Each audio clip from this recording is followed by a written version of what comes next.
దెందులూరు మాజీ ఎమ్మెల్యే చింతమనేని ప్రభాకర్ పెడవేగి మండలంలో ప్రచారం చేస్తూ దళిత వాడలలో వైసీపీ సానుభూతి పరులు కనపడగానే వారిపై మరోసారి తనదైన శైలిలో విరుచుకుపడ్డారు. వారిపై దుర్భాషలాడారు. వారిపై భౌతిక దాడికి పాల్పడ్డారు. ఈ సంఘటనపై దెందులూరు ఎమ్మెల్యే అబ్బాయి చౌదరి విలేకరుల సమావేశంలో మాట్లాడుతూ మాజీ ఎమ్మెల్యే చింతమనేని ప్రభాకర్ పై ఆగ్రహం వ్యక్తం చేశారు. వెంటనే వైసీపీ కార్యకర్తలకు చంద్రబాబు నాయుడు చింతమనేని ప్రభాకర్ క్షమాపణ చెప్పాలని, దళితులపై తన వైఖరి మార్చుకోకపోతే బుద్ధి చెప్పే రోజులు తొందరలోనే ఉన్నాయని అబ్బాయి చౌదరి అన్నారు. చింతమనేని ప్రభాకర్ అనేటువంటి వ్యక్తి ఎన్నికల ఎలక్షన్ క్యాంపెయినింగ్ నిమిత్తం గ్రామాల్లో తిరుగుతూ ఒక అరాచకమైన సృష్టిస్తూ ఉన్నాడు. ఈరోజు తెలుగుదేశం పార్టీ కానీ చంద్రబాబు నాయుడు కానీ ఆలోచించాలి. ఇటువంటి దుర్మార్గుడికి, ఇటువంటి దుష్టుడికి ఈరోజు మీరు బీఫామ్ ఇచ్చి పంపించడం జరిగింది. ఈ దెందులూరు నియోజకవర్గం 5 సంవత్సరాలుగా ప్రశాంతంగా ఉన్నటువంటి దెందులూరు నియోజకవర్గాన్ని ఒక్క రాత్రి మీరు బీఫామ్ ఇచ్చి అతన్ని పంపించి ఈ నియోజకవర్గాన్ని ఈరోజు మళ్ళీ గొడవలకి కొట్లాటలతో నిద్రలేపటం జరిగింది.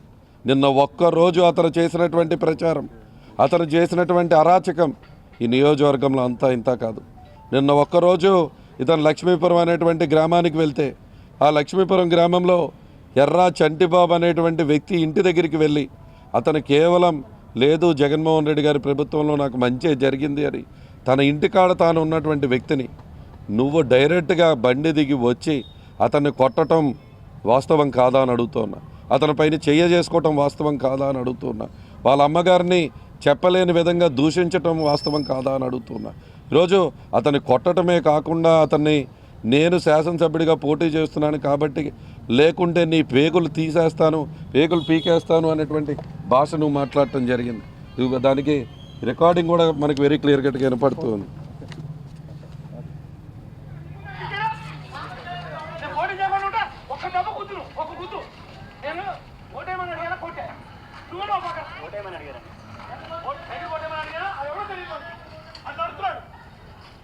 ఏంటి భాష ఏంటి?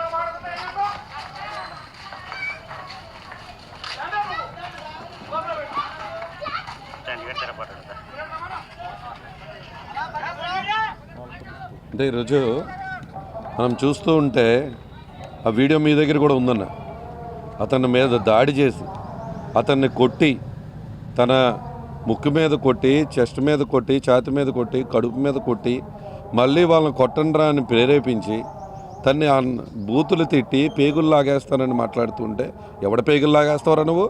అంటే నువ్వు శాసనసభ్యుడిగా పోటీ చేస్తేనే పేగులు లాగేస్తే మేమందరం చూస్తూ ఊరుకుంటాం అనుకున్నావా? ఏమనుకుంటూ ఉన్నావు నువ్వు? ఈరోజు ప్రచారానికి వెళ్ళినటువంటి వ్యక్తివి నీ ప్రభుత్వంలో నువ్వేం చేసామో చెప్పు, మా ప్రభుత్వంలో మేము ఏదో చేసామో చెప్తాం. అంతేగాని ఈరోజు మరొకసారి ఈ విధంగా గ్రామాల్లోకి వెళ్ళి ఒక సంఘటన కాదన్న, అది ఒక లక్ష్మీపురం గ్రామంలో తన చంటిబాబుపై చేసినటువంటి దాడి, ఆ తర్వాత పక్క గ్రామంలో కూచింపూడి మీదుగా వెళ్తూ కూచింపూడిలో ఒక వారం క్రితం వైఎస్ఆర్ కాంగ్రెస్ పార్టీలో జాయిన్ అయ్యారు అని చెప్పి రామానుజం పవన్ కుమార్, రామానుజం సాయి వాళ్ళ చిన్న పిల్లలతో రోడ్డు మీదకి వస్తే వాళ్ళపైన కూడా దాడి, వాళ్ళకైతే తలలు కూడా పగిలిపోయినటువంటి పరిస్థితి. అంటే ఇతను ఎన్నికల ప్రచారం చేసుకోవటానికి వెళ్తున్నాడా, కత్తులు కటారాలు పట్టుకుని ప్రచారానికి వెళ్తున్నాడో అర్థం కావట్లేదు. ఎందుకంటే కేవలం వాళ్ళు వైఎస్ఆర్ కాంగ్రెస్ పార్టీలో వారం క్రితం జాయిన్ అయ్యారనేటువంటి ఉద్దేశంతో వాళ్ళపైన కూడా వాళ్ళపైన దాడి చేయటమే కాకుండా ఈరోజు వాళ్ళు కూడా బూతులు తిట్టినటువంటి విషయం. నువ్వు పసుపు చొక్కాని తీసేసి వేరే చొక్కా వేసుకుంటావని చితక బాదినటువంటి వైన ఒక్క రోజులో 4 సంఘటనలు 7-8 మంది ఈరోజు ప్రభుత్వ హాస్పిటల్లో జాయిన్ అవటం జరిగింది. మేము తీవ్రంగా ఖండిస్తూ ఉన్నాం ఈ విషయంపై. ఈరోజు చెప్తూ ఉన్నాం డిపార్ట్మెంట్కి కూడా ఎట్టి పరిస్థితుల్లో చింతమనేని అరెస్ట్ చేయాల్సినటువంటి అవసరం ఉంది. చంద్రబాబు నాయుడు దీనికి క్షమాపణ చెప్పాల్సినటువంటి అవసరం కూడా ఉంది. ఇటువంటి దుర్మార్గుడికి నువ్వు బీఫామ్ ఇచ్చి ఈరోజు ఈ దెందులూరు నియోజకవర్గంలో ప్రశాంతంగా ఉన్నటువంటి వాతావరణాన్ని నువ్వు డిస్టర్బ్ చేసి ఈ విధంగా రాక్షసుడైనటువంటి వీడిని ఈరోజు నియోజకవర్గంలో ఎన్నికల ప్రచారానికి పంపించావా, లేకపోతే దళిత వాడికి వెళ్ళి వాళ్ళని అటాక్ చేయమని నువ్వు పంపించావా చంద్రబాబు అని అడుగుతున్నా. తగిన మూల్యం చెల్లించుకుంటావు. గతంలో ఇతను ఇలాగే మాట్లాడటం వల్ల నువ్వు 23 సీట్లకి పరిమితమైన విషయం నువ్వు గుర్తుపెట్టుకో. ఇవాళ ఇతను చేసినటువంటి ప్రవర్తనతో పూర్తిగా తెలుగుదేశం పార్టీ డిపాజిట్లు కోల్పోయేటువంటి పరిస్థితి వస్తుంది. ఈ నియోజకవర్గంలో చెప్తూ ఉన్న దమ్ము ధైర్యం ఉంటే రాజకీయంగా నన్ను ఎదుర్కోండి.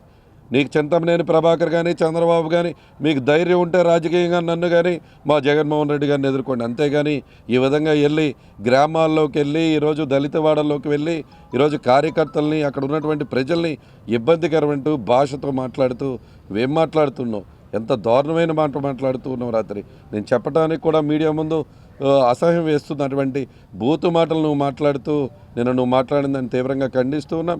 ఇవాళ పోలీస్ డిపార్ట్మెంట్ అతను తక్షణం అరెస్ట్ చేయాల్సినటువంటి అవసరం ఉంటుంది.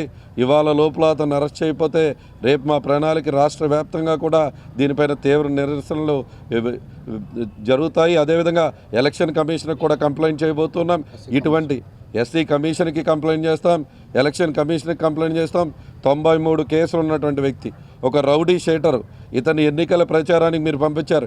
ఈ ఆంధ్ర రాష్ట్రం మొత్తంలోనూ తెలంగాణ ఆంధ్ర రాష్ట్రం మొత్తంలోనూ కూడా అత్యధిక కేసులు ఉన్నటువంటి దుర్మార్గుడు ఈ చింతమనేని ప్రభాకర్. నిన్న అఫిడవిట్లో కూడా చూసాం 93, 94 కేసులు ఉన్నాయి. మళ్ళీ ఈరోజు అటువంటి దుర్మార్గుడికి ఈరోజు బీఫామ్ ఇచ్చి ఈ నియోజకవర్గాన్ని భ్రష్టు పట్టించడానికి చంద్రబాబు నాయుడు చేస్తున్నటువంటి డ్రామా. చంద్రబాబు నాయుడు వెళ్ళి ఇతన్ని అటాక్ చేయమని చెప్పడం వల్లే ఇతను ఈ విధంగా ప్రవర్తిస్తున్నాడు. తప్పకుండా తగిన బుద్ధి చెప్తామో, ఇటువంటి దాడులు చేస్తే ప్రచారం కూడా చేయనీయకుండా అడ్డుకునే విధంగా ఉంటామనే విషయం గుర్తుపెట్టుకో అని చెప్పి కూడా ఈరోజు తెలియజేస్తూ